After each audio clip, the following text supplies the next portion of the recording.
Good morning, everybody. It is Cinco de Mayo today. What I would not give for a table at Cozumel. Hi, Tracy, Jennifer. Hello. I think I saw Shelby on there. Hello. Hope you guys are well. Yep, there's Shelby. Hope you had an enjoyable weekend. Got some good weather. Got in a nice bike ride. Boys got to play some baseball. So we're getting there. The trees, as I look out, I can't see through them anymore. The leaves are covering over. So that's always good news. And things are slowly starting to open back up. So we're getting there. Hey Paula, good to see you. Hope all is well down in my hometown, and hope the family's doing well. So we're in. Hey Chuck, good morning. We're in Mark, the Gospel of Mark, chapter 6, and just kind of slowly working our way through. Remember, we said the Gospels are the biographies of Jesus, and today we're going to see Matthew, Mark, Luke, and John. They all share their own accounts. This passage we're going to look at today, very famous miracle, and 3 of the 4 Gospels have it, and they all actually have a little bit of a different angle. So you get to see some of the morning, Tim, some of the like the personality, or the I guess you could say the agenda, some of the agendas, hi Jackie, of the different authors as they tell the story from different angles. And again, I can't emphasize this enough. It's something I've learned recently. I wish I would have read the Bible like this 20 years ago. These stories, in their most ancient interpretations, there was not one meaning. As hard as it is for us to grasp in modern Western, as modern Western thinkers, they held one story to have many meanings, and they said you need to treat it like a gem, where you turn the gem. David, hello. Mr. Farwell, you turn the gem and you see almost a whole different thing from the different angles that you look at it. And that's the way they played with these stories. So I find so much more value when I look at scripture from different angles, and this is certainly one of those examples of a story that you can look at from multiple ways and see multiple different meanings, significances, significanti. Yeah. So this is Jesus walking on the water, and I'll just start reading. And so he just morning, Marcus. Hey, by the way, I can't flip my Mr. Tech Guy. I can't flip my David Farwell. You might know this too. Message me later if you do.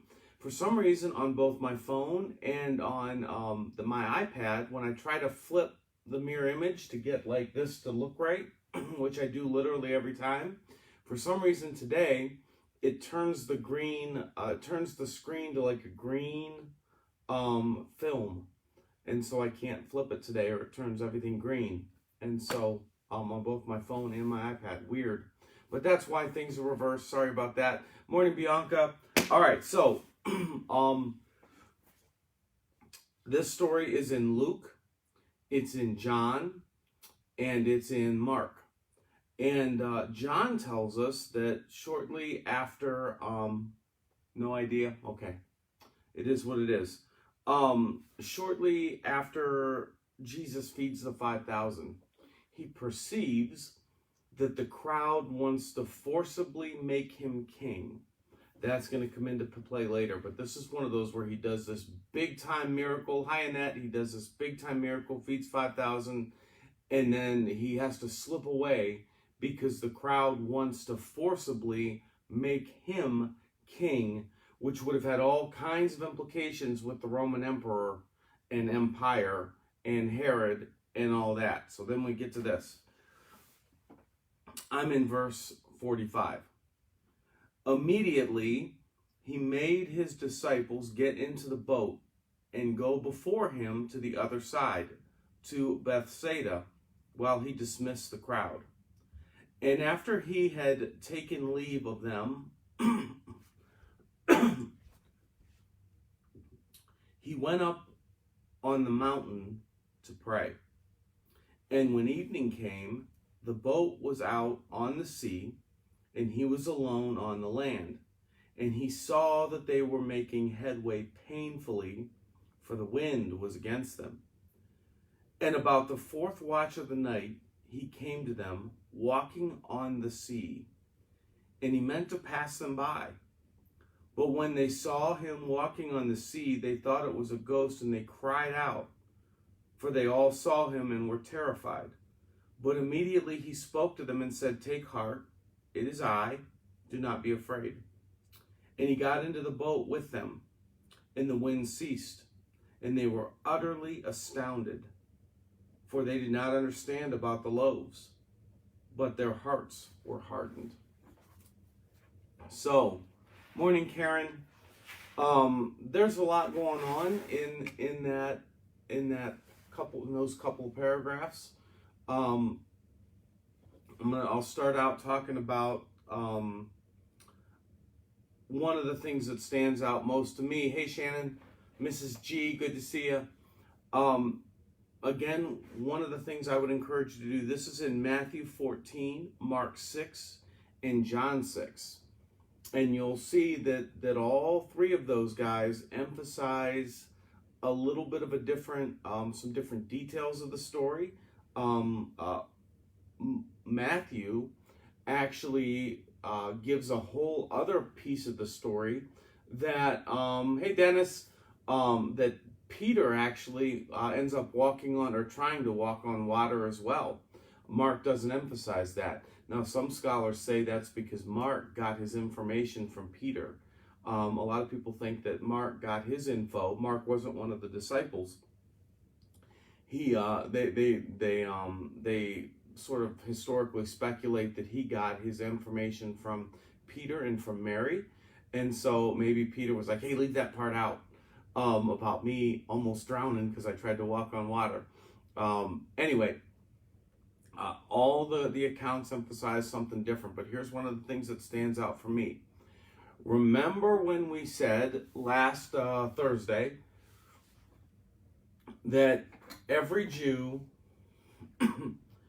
remember that Christianity, the Jesus movement, started in the context of a religious culture, of a Jewish religious culture. Morning, Coach. And that means they had Jewish expectations. And the Jews, I can't emphasize this enough, the Jews were waiting for the Messiah or the second Moses, like Browns fans are waiting for a Super Bowl team. Every year, you see, we're watching the draft, and I see my oldest son now. He's watching the draft. He's like, "They got an offensive lineman, Dad. We're going to get to the playoffs. We're getting close to the Super Bowl." It's like everything they saw unfold. They were like, "Is that the Messiah? Could this be the restoration of Israel?" And it wasn't so much the Messiah they were waiting for, but anything that would point to the restoration of Israel to a great nation. So morning, Jason. When this bread came miraculously to the people, they would have seen it's the new Moses and the new manna, which is why John says they wanted to forcibly make him king.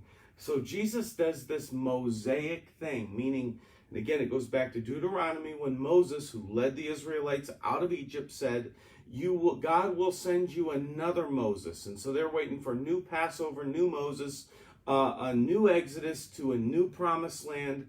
And the bread coming essentially from heaven, even though it didn't obviously rain down, it came from the hands of Jesus, but a little bit of bread fed the hungry masses. So they're thinking, new Moses stuff. Now, this is where this is going to get interesting, I think. It's interesting for me anyway, and so I get to share it with you. Jesus goes where to pray. He goes to a mountain. Now, honestly, if we're being completely honest, in modern Western, there are no mountains, there are only hills around the Sea of Galilee. So he just went on a hill, but these authors want us to think mountain, because great things happen when men of God or prophets of God go to the mountain. Specifically, Moses went to the mountain. He went to the mountaintop, whether it be Mount Sinai, Mount Horeb, whatever. He went to the mountaintop to meet with God to bring about great things. So here's Jesus having just brought bread from heaven. Now he's meeting with God on the mountaintop. What's every reader's mind going to? This is the new Moses. He then sees the disciples struggling on the sea to make headway because it's windy. In the different Gospels, that's one of the things they emphasize, is that this was a rough night at sea. It was an angry day at sea. And so he goes down from the mountaintop and he walks across the sea. So you have this imagery of someone meeting with God and then crossing the sea. Who is everybody going to think about? They're going to think about Moses. This is the new Moses who Moses commanded the water, whether it be parting the sea, whether it be bringing water out of a rock. Moses commanded the water. And so he comes down from the mountain and he crosses the sea just like Moses. There's no way they wouldn't have seen those parallels. Then it emphasizes, once he gets in the boat, it says that in spite of the bread, the disciples still didn't understand. Their hearts were hardened. That's important imagery there, because that calls us right back to the Israelites in the wilderness who had been with God through all those things and been with Moses through all those things, whether it be the manna, the Exodus, the crossing of the sea, and it emphasizes the hardness of their hearts. So this is Mark saying, look, guys, this is the new Moses, and everything's parallel. Bread from heaven, up on the mountain praying, crosses the sea. There's an emphasis on 12 disciples, 12 tribes of Israel struggling to understand what God is doing. But all of this is meant to sort of with a wink bring that imagery of this is the Savior, this is the one taking us away from our oppression, bringing us into a new promised land, which we now know, looking back, Jesus cleansing us from sin, cleansing us from oppressive religious rules, bringing us into an era of freedom, a new promised land, of forgiveness and oneness with God apart from having to earn it.